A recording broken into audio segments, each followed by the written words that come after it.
Welcome, everyone, to the Signs of Final Days channel. Today, we're looking into some really fascinating insights, connections drawn between ancient texts and, well, modern understanding. It's all based on material that was shared with us. That's right. We've got a review here looking at what are presented as scientific points within the Holy Qur'an. And we're focusing particularly on things related to, astronomy and the Earth itself. Yeah, and just to be clear, our aim here isn't really to prove or disprove anything specific. It's more about understanding the key ideas and the interpretations that this material is putting forward about these claims, really just exploring the information highlighted. Exactly. It's about seeing what the sources themselves are saying. So where does this whole line of thinking even start, according to the material? Well, it's interesting. It actually starts, maybe surprisingly, with a scientific question. A scientific question, like what kind of question? The material we looked at traces it back to something pretty fundamental. Where did elements like iron here on Earth actually come from? Oh, right, because physics tells us Earth itself couldn't create it, correct? You need something more powerful. Precisely. You need immense energy, events like supernovae, those giant star explosions way out in space, to forge heavy elements like iron. Earth's core just doesn't have that capability. Okay, those cosmic level events. Exactly. And the sources we reviewed mentioned that while exploring this established scientific fact, someone noticed a connection. A link was drawn to a specific verse in the Holy Qur'an, that's chapter 57, verse 25.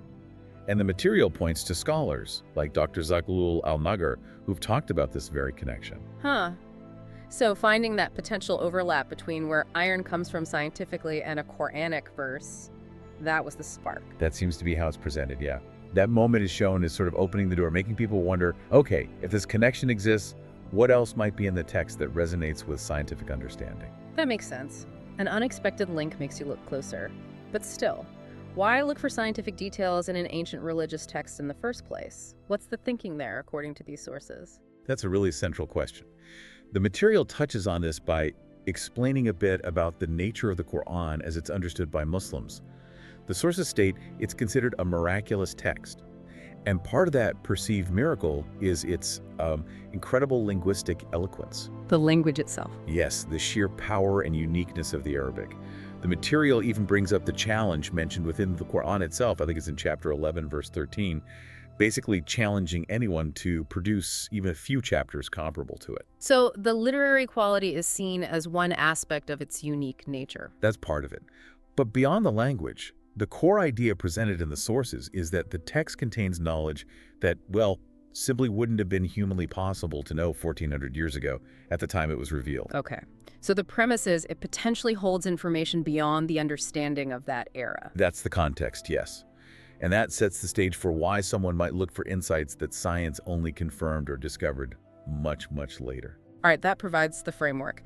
And then does the material mention a specific verse that sort of encourages looking for these signs in the world? It does. A key verse cited is from Surah Fussilat, verse 53.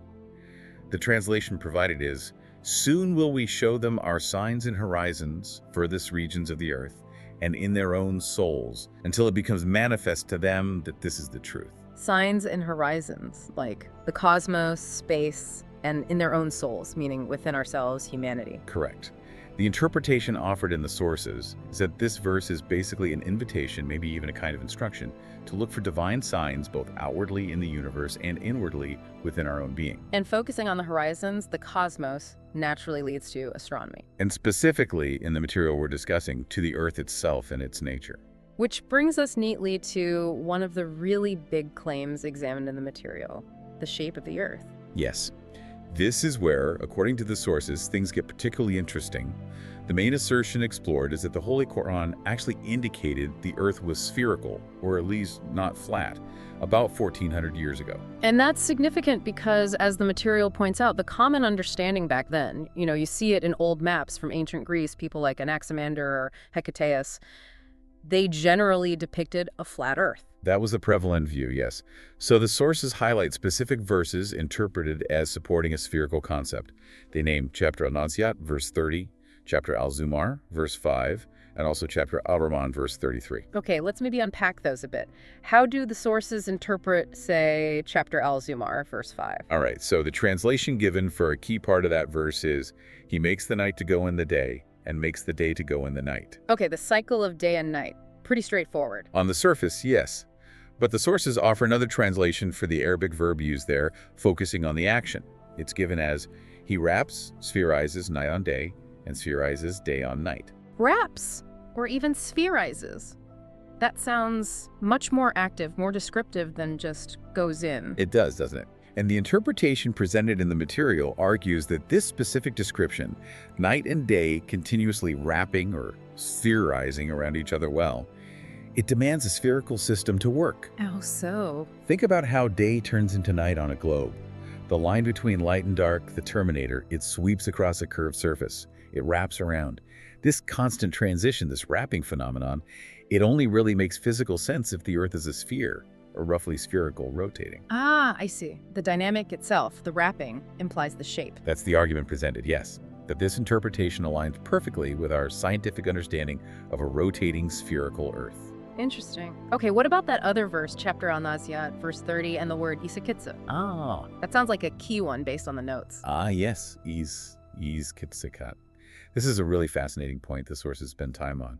Historically, a very common translation for this word was simply spreading out. Spreading out. Which, if you believe the earth was flat, would make perfect sense, right? God spread out the land. Exactly. It fit the prevailing worldview for many centuries. But, and this is the crucial point the material emphasizes, the sources explain that this word, isik, dahaha, rooted in classical Arabic, also carries another distinct meaning.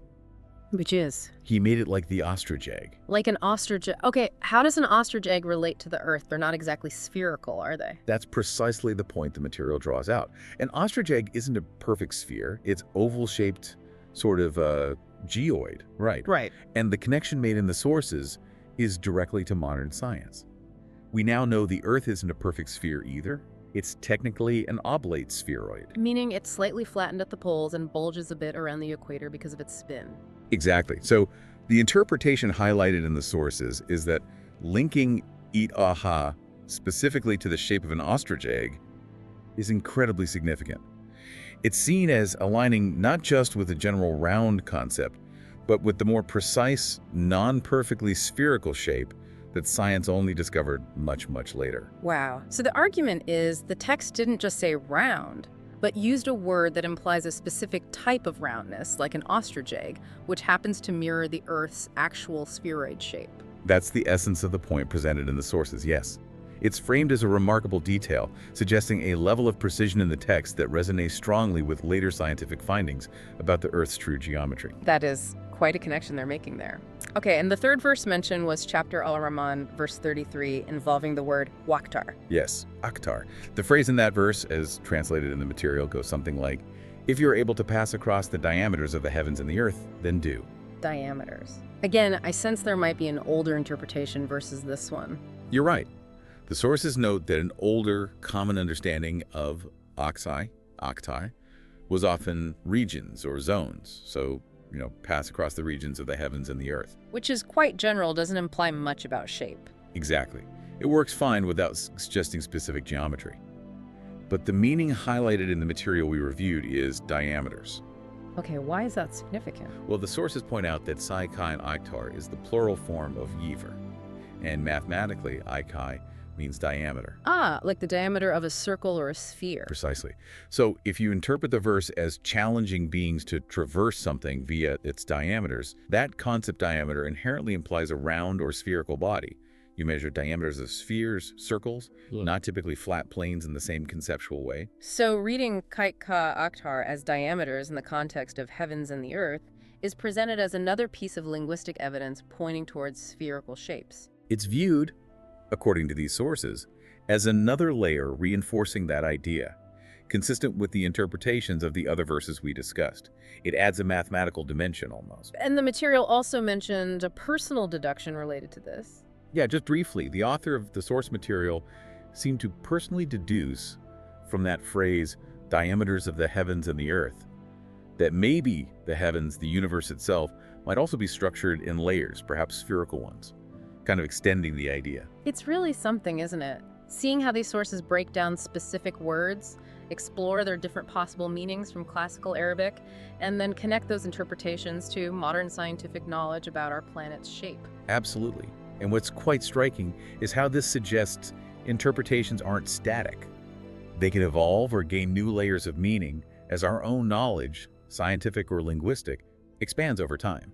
Which brings us back to you, our listeners. Why does exploring these kinds of points from the material matter? What's the takeaway here? Well, I think it offers maybe a different lens on how ancient religious texts and modern scientific findings might relate, or how they're sometimes interpreted as relating. It really highlights how understanding of a text can deepen or shift based on new information centuries later, at least from the perspective presented in these sources. It's a good example of looking for knowledge not just in one box, like science, or another box, like scripture, but seeing if there are, potential conversations or overlaps between them. Yeah, it kind of encourages considering how different ways humans try to understand the world, whether it's through, say, revelation or empirical observation, might actually connect or resonate in unexpected ways. So, if we synthesize the core arguments presented in the material we've discussed, the claim seems to be that certain verses in the Holy Qur'an, especially when you look at them through this modern scientific and linguistic lens, they appear to suggest concepts about the Earth not being flat, but rather spherical, or even more specifically, spheroid, long before science definitively proved it. That's the thrust of it, yeah.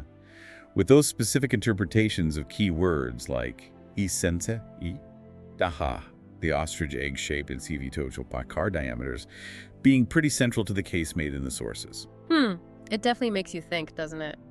How do claims like these about potential parallels between ancient texts and later scientific discoveries affect how we view the history of knowledge itself?